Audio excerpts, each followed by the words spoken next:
In the quiet suburban neighborhood of Greenbrook, North Carolina, Victoria sat by the window of her modest apartment, watching the morning sunlight filter through the trees.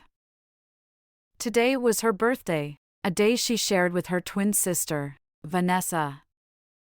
As she glanced at the red circle marking the date on her calendar, she let out a deep sigh. Despite being twins, their lives could not have been more different. For the past 15 years, Victoria had worked as a librarian at the local library, a job she deeply loved. Surrounded by books and the comforting silence of the library, she found peace in helping others discover the world through literature. The job didn't pay much, but it was enough for her simple lifestyle. Her apartment, though small, was a cozy haven lined with bookshelves and potted plants growing by the windows. The scent of old books and freshly brewed tea often filled the air, a contrast to the world of luxury and extravagance that defined her sister's life. Vanessa, on the other hand, had always been the center of attention. She worked as a sales associate at an upscale boutique downtown, where she was constantly surrounded by designer brands and wealthy clients. She enjoyed the finer things in life: expensive clothes, lavish parties, and an Instagram-worthy apartment filled with the latest decor trends. Her life was a spectacle, carefully curated for social media, where every moment seemed effortlessly glamorous. Growing up, their parents, Eleanor and Walter Grant, had made it clear who their favorite was. Vanessa was the shining sun, while Victoria was the moon, a mere shadow in the family's orbit. Even though Victoria had excelled academically, it was Vanessa's cheerleading victories and social achievements that dominated the family discussions. When Victoria won a prestigious literary award in college, the dinner table conversation revolved around Vanessa's upcoming fashion event. No matter what Victoria achieved, she was always second in line for attention and recognition.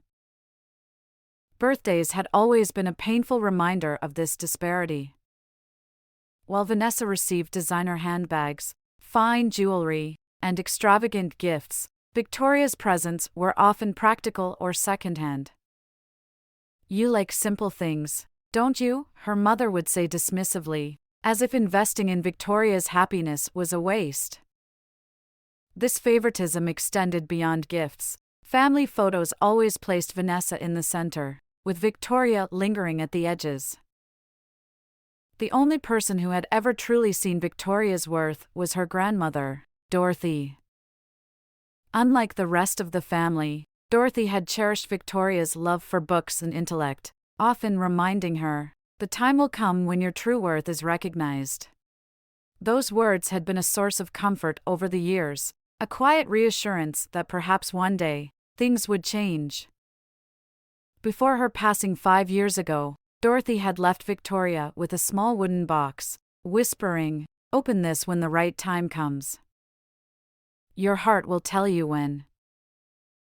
Victoria had kept the box safely tucked away in her closet, resisting the temptation to open it too soon. Every now and then, she would run her fingers over the polished wood, wondering what secret it held. But she trusted her grandmother's words. When the time was right, she would know. Now, as she prepared for her birthday dinner at the Blue Ocean, a fine dining restaurant far beyond what she could normally afford, she couldn't shake the familiar feeling of being out of place. She knew the evening would be no different from the past. Vanessa would be showered with admiration and expensive gifts, while she would be handed something insignificant, an afterthought wrapped in paper. Yet, this year, something deep inside her had shifted. As she reached into her closet for her coat, her fingers brushed against the wooden box. She hesitated for a moment, then whispered, "Not yet." With a deep breath, Victoria stepped out of her apartment, unaware that this birthday would be the turning point of her life. Victoria entered the upscale Blue Ocean restaurant, feeling a familiar sense of detachment. The chandeliers sparkled overhead, The murmur of elegant conversations filled the air, and the scent of expensive wine lingered in the atmosphere. She had been here before, year after year, for the same occasion, her birthday. Yet, each time, she felt like an outsider at her own celebration. At the back of the restaurant, she spotted her family. Her parents, Eleanor and Walter, were seated with glasses of champagne in hand, engaged in lively conversation with her twin sister, Vanessa.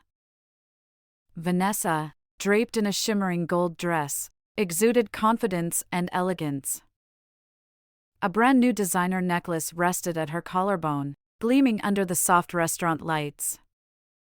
Everything about her screamed luxury: her outfit, her mannerisms, the way their parents looked at her with admiration. "Finally, you're here," Eleanor said as Victoria approached. She checked the time. It was exactly 7 o'clock. She wasn't late, but the tone in her mother's voice suggested otherwise, as if she were once again failing to meet some unspoken expectation. Victoria took her seat without a word, already knowing how the evening would unfold. The dinner began, and as always, the conversation revolved around Vanessa. She spoke animatedly about her latest experiences, celebrity clients she had assisted at the boutique, the high-end resort she had recently visited, and the latest fashion trends. Their parents responded with enthusiasm, hanging on to every word. Victoria, however, was invisible. When she attempted to mention a successful reading event she had organized at the library, her mother merely responded with a dismissive, "That's nice," before turning back to Vanessa. It was a pattern she had grown accustomed to. Her achievements, no matter how meaningful to her, were insignificant in the grand scheme of their family's priorities. Then came the moment for birthday gifts. Walter cleared his throat and reached into his jacket pocket. "Now, time for presents," he announced, pulling out an envelope and handing it to Vanessa first. Vanessa opened it eagerly, and as she read the contents, her face lit up. "A trip to an oceanfront resort in Miami?" she gasped. Eleanor beamed. "You've worked so hard, sweetheart. You deserve it. It's one of the most exclusive resorts. You'll love the spa and the private beach." Victoria's stomach tightened. Their father's company was struggling financially. Just last month, they had refused to help her with a small apartment repair, claiming, "Things are tight right now." Yet, here they were, gifting Vanessa a lavish vacation as if money were no concern. Then, Eleanor turned to Victoria and pulled out a second envelope. Compared to Vanessa's, it was noticeably thinner and lighter.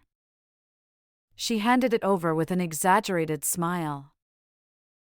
"This should be enough for you," she said. Victoria opened the envelope and pulled out a worn-out postcard of the Grand Canyon. The edges were bent, the colors faded. She flipped it over and saw an old date on the back, over 10 years ago. "You love books, don't you?" Eleanor said lightly. "Just use your imagination. Pretend you're actually there." Walter chuckled.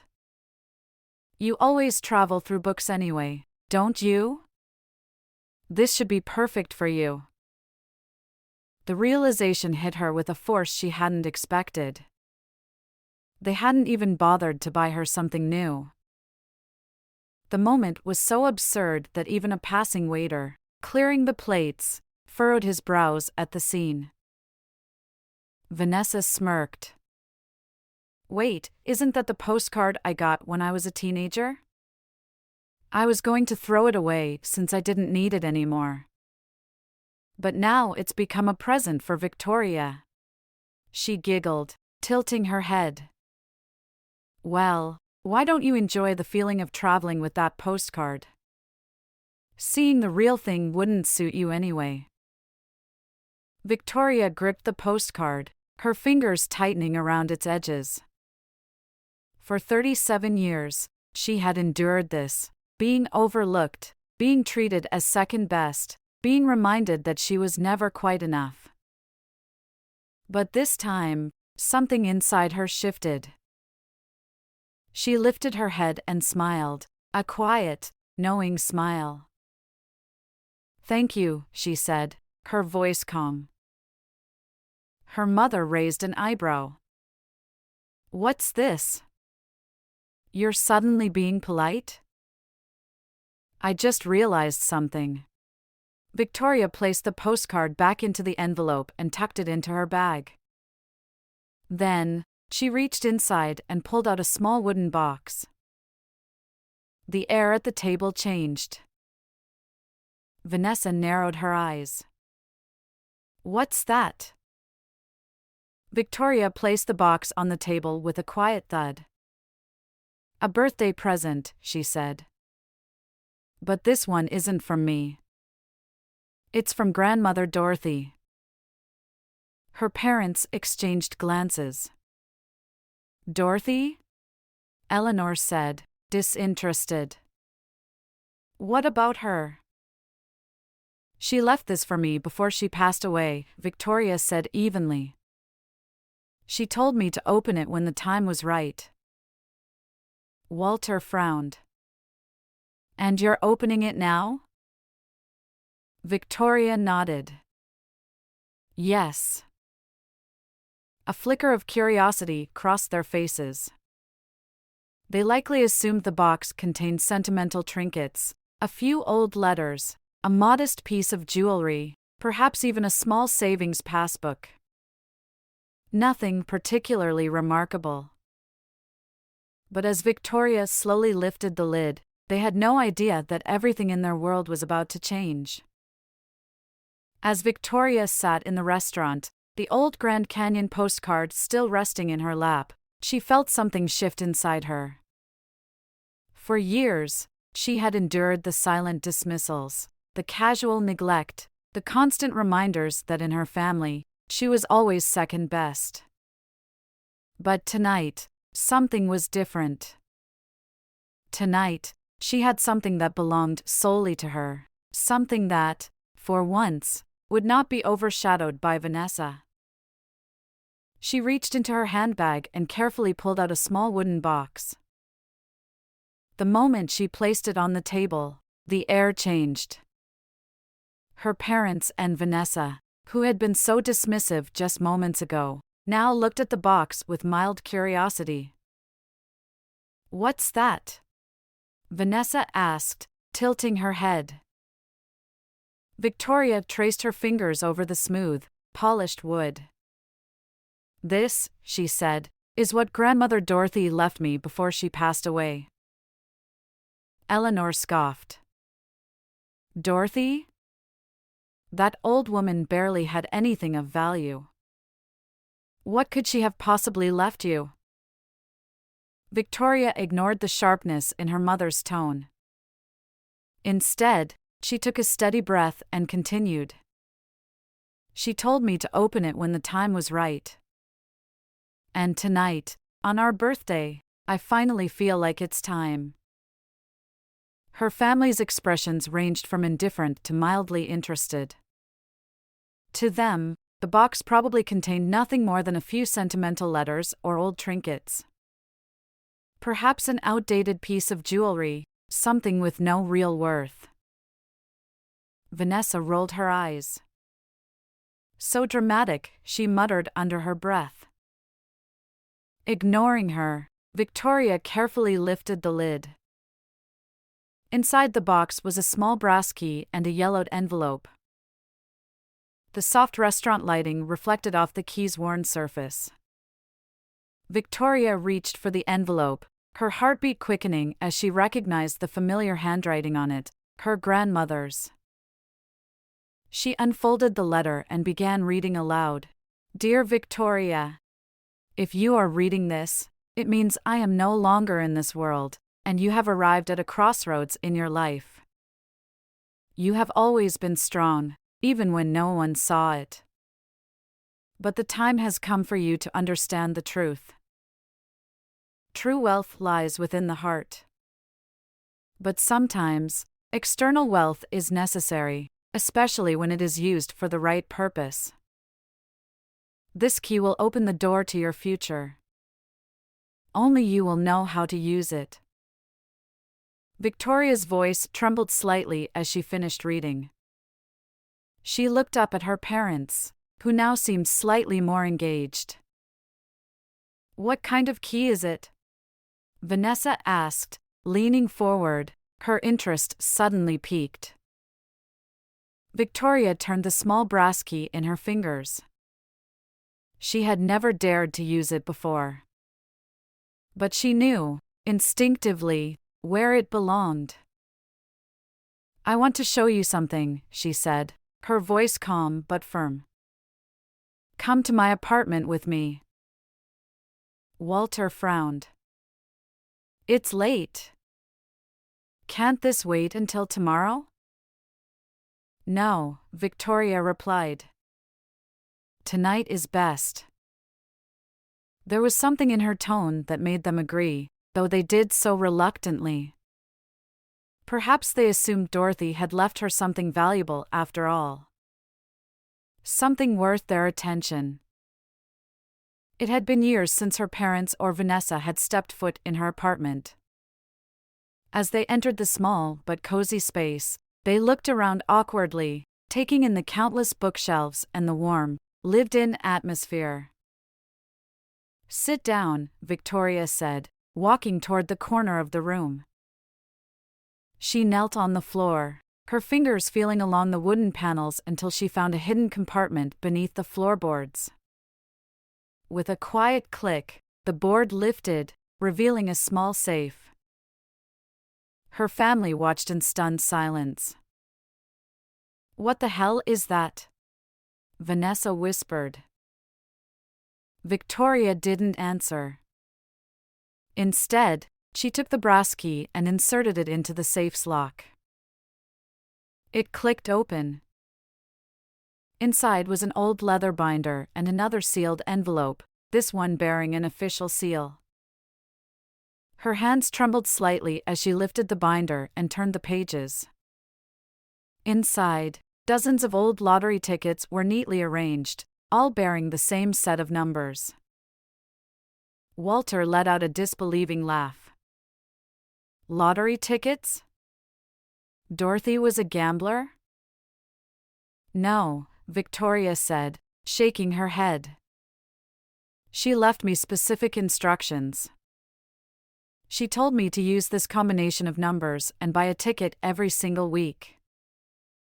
Eleanor rolled her eyes. "That's ridiculous. Lottery tickets are a waste of money." Victoria smiled softly.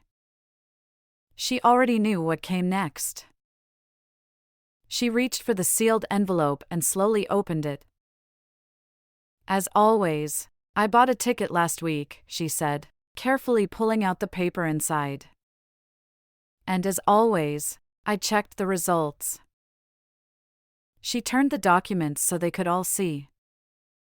At the top of the page, in bold official lettering, it read, "Winning amount, $350 million. The room fell completely silent. Eleanor's face went pale. Walter sank into his chair, his mouth slightly open.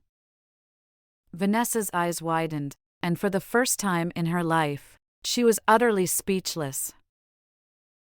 "You're joking," Eleanor stammered. "No," Victoria said quietly. "I won last week." She took a deep breath, her voice steady. "After taxes, I'll receive $210 million. Vanessa gasped. $210 million? Her voice came out in a choked whisper. Walter ran a trembling hand through his hair. "This can't be real." "It's real," Victoria confirmed, holding up the official certificate. And the procedures have already been completed. For the first time in her life, she watched as her family, who had always dismissed her, who had always placed Vanessa on a pedestal, looked at her with something entirely new in their eyes. Shock. Disbelief. And something deeper, a realization that the daughter they had ignored, the one they had always seen as second best, now held more power than any of them. But Victoria wasn't done. She carefully set the certificate down on the table, folded her hands, and looked at her parents and Vanessa. "I've already decided how I'm going to use the money," she said. Her mother leaned forward, desperation creeping into her voice. "We're family, Victoria. Surely, we'll share it. Half and half would be fair, wouldn't it?" Victoria smiled. It was the kind of smile her grandmother had always given her, the smile of someone who knew something others didn't. "I think it's time we talked," she said. And for the first time in her life, her family finally listened. The room was filled with silence as Victoria's family stared at the lottery certificate in disbelief. $210 million.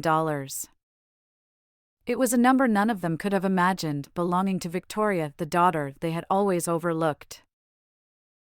Eleanor's voice wavered. "We're family, sweetheart. We should share this together. Half and half would be fair, right?" Victoria tilted her head. "Fair?" she echoed. "Like how I got a second-hand postcard while Vanessa got a luxury vacation?" Vanessa flinched, but before she could respond, Victoria continued. "I've already decided what to do with the money." She turned to her father first. "I will pay off your company's debts and provide $5 million in funding, but only under strict financial supervision. No reckless investments." Walter swallowed hard. "I understand." She faced her mother next.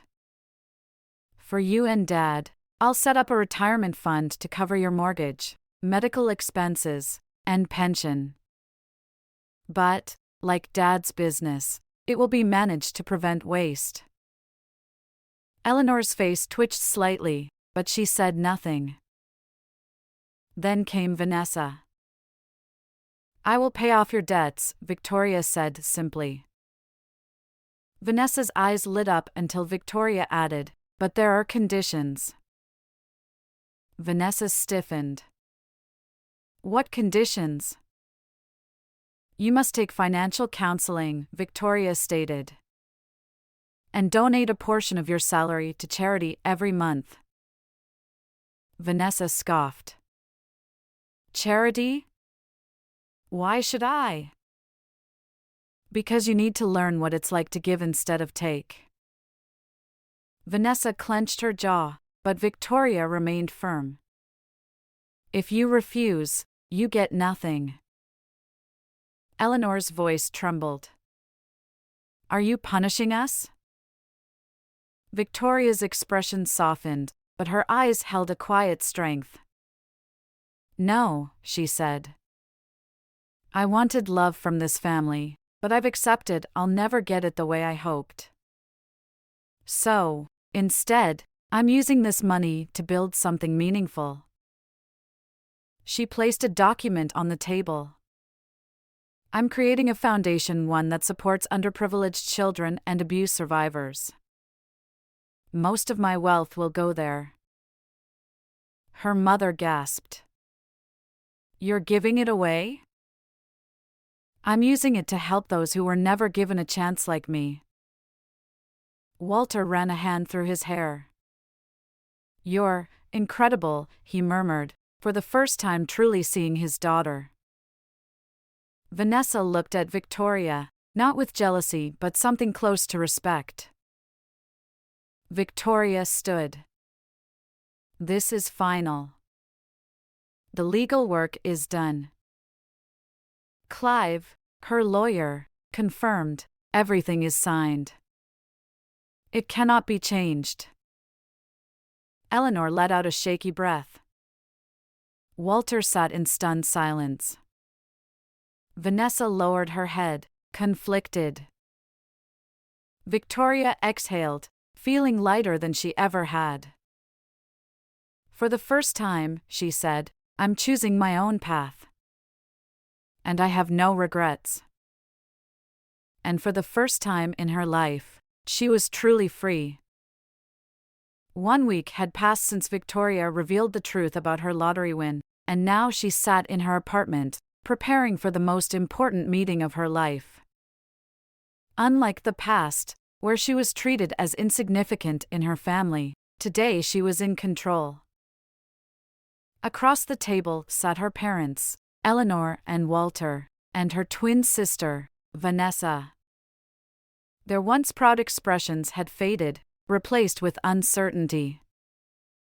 Seated beside Victoria were her lawyer, Clive Martin, and financial advisor, Sarah Chin. This was not just a family discussion, it was a legal matter, and Victoria had made sure everything was documented. Clive cleared his throat. This meeting is being recorded for legal purposes. Please acknowledge your agreement. Eleanor and Walter exchanged a tense glance before nodding. Vanessa hesitated but eventually murmured, "Fine." Victoria stood up, dressed in a simple yet professional black pantsuit, a stark contrast to the reserved librarian her family once ignored. This was her moment. For years, I was overlooked, she began, her voice steady. Every birthday, every graduation, every Christmas, Vanessa was the center of attention while I stood in the shadows. But my grandmother, Dorothy, saw my worth. She left me not just a key but the belief that my time would come. Her parents averted their eyes. Vanessa, for once, didn't have a sharp remark to throw at her. Victoria took a deep breath. When I won the lottery, I had two choices. I could cut you all off and walk away, or I could use this money for something greater than myself. Her father's face paled, perhaps fearing the first option. She turned to Clive, who nodded. Victoria has made the following financial decisions, which are legally binding. Victoria folded her hands and laid out her terms. Dad, I am paying off all your company's debts and providing $5 million to rebuild. However, this money will be placed in a trust and managed professionally. It can only be used for legitimate business expenses. Walter's breath hitched. You'd do that? Yes, Victoria confirmed. But you will have no direct control over it. Walter swallowed hard but nodded. She turned to her mother. Mom, I am setting up a retirement fund for you and Dad. It will cover your mortgage, medical bills, and provide monthly payments to ensure financial security. However, it will be managed as a trust. You cannot withdraw it as a lump sum. Eleanor's lips parted, her eyes glossy. We were wrong, she whispered. Victoria didn't respond to that. She wasn't seeking an apology, she was setting boundaries. Finally, she faced Vanessa. For you, Vanessa, I will pay off all your debts. Vanessa sat up straighter, a glimmer of relief in her eyes. But, Victoria continued, there are conditions. Vanessa tensed. What kind of conditions? First, you must attend financial counseling. Second, you must donate a portion of your salary to charity. If you fail to meet these conditions, the payments will stop. Vanessa's mouth opened as if to argue, but she hesitated. Victoria could see the internal battle, pride versus necessity. "Fine," Vanessa muttered. Clive spoke up. "These terms have been legally formalized. Nothing can be changed." The air in the room grew heavy. Victoria's parents sat in stunned silence, processing the unexpected generosity, but also the strict limits she had placed. Then, Victoria took out one final document. "This," she said, "is my legacy." Displayed on the screen beside her was the official name of the foundation she had established, the Victoria Grant Foundation, for a valuable future. "I am using most of my wealth to create a foundation to support underprivileged children, abuse survivors, and those who, like me, were once made to feel invisible." Vanessa's face softened. Walter lowered his head. Eleanor wiped away silent tears. For the first time, they saw Victoria not as the quiet, overlooked daughter, but as someone who had built something greater than them all. Victoria exhaled. "This is my decision. It's final." And for the first time in her life, she had no doubt she was doing the right thing. A year had passed since Victoria took control of her life. No longer the overlooked daughter, she had become a woman of purpose, using her lottery winnings to build the Victoria Grant Foundation, dedicated to helping underprivileged children and abuse survivors. Her parents, Eleanor and Walter, had changed. Walter, once reckless with money, now managed his company responsibly with the trust fund she had provided. Eleanor, once obsessed with appearances, had started volunteering at a senior center, learning the value of giving. But the biggest transformation was Vanessa. At first, she only followed Victoria's financial conditions out of obligation, attending money management counseling and donating to charity. But over time, she changed. She found purpose mentoring young girls at the foundation, realizing that self-worth came from more than luxury. That Christmas, Victoria did something unexpected. She invited her family to celebrate at her foundation. Nervous yet hopeful, Eleanor, Walter, and Vanessa arrived, greeted by the warmth of a festive hall filled with children's laughter. Eleanor's voice trembled. "We can't change the past, but can we be part of the future?" Victoria met her gaze and smiled. For the first time, they sat together as a family, not divided by resentment, but by understanding. And for Victoria, that was the greatest gift of all. A year had passed since Victoria's life changed forever. No longer was she the forgotten twin, the quiet librarian overshadowed by Vanessa's radiance. She had found her purpose, using her fortune not for revenge, but for change. The Victoria Grant Foundation had become a reality, providing support for underprivileged children and those who had suffered neglect, just as she once had. This year, her birthday was not about fine dining or extravagant gifts. Instead, she chose to celebrate at the foundation, among the people she had vowed to help. The courtyard was decorated with soft lights, and simple tables were arranged for a heartfelt gathering. Children, families, and volunteers filled the space with laughter and warmth, the kind of love Victoria had rarely known growing up. Her parents, Eleanor and Walter, had struggled with her decisions at first, but time had humbled them. Walter had successfully rebuilt his company with the financial assistance Victoria had provided, not recklessly, but with wisdom and responsibility. Eleanor, once obsessed with status, had slowly begun to understand the value of generosity, spending her time volunteering at a senior center. And then there was Vanessa. At first, she had viewed Victoria's conditions as a punishment, attending financial counseling, donating a portion of her salary to charity, but something had shifted in her. She had started working with the foundation, particularly mentoring young girls who felt invisible in their own families. For the first time in her life, Vanessa was valued for something beyond her appearance. As the evening progressed, Vanessa stood up to give a speech. The old Vanessa would have loved the attention, but tonight, something was different.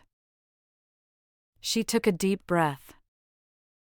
I used to think wealth was about luxury, about owning expensive things, about status. But my sister taught me that real wealth is about what you give, not what you have. The crowd applauded, but Victoria barely noticed. She was too busy watching Vanessa, surprised by the sincerity in her voice. For the first time, her sister was speaking not for approval, but from the heart.